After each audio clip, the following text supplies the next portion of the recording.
3 bids. Now, if you don't like the first 3, get 3 more, right? Because it's expensive to do home improvement, and you want to be comfortable with who's working in your home, and you want to be comfortable with the price. Okay, we are hiring contractors right now, and we got 3 bids. I'm going to tell you the amounts of the 3 bids.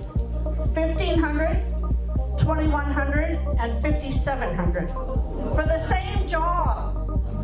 That's why we get 3 bids. How many of you think we went with the $5,700? No. So get at least 3 bids.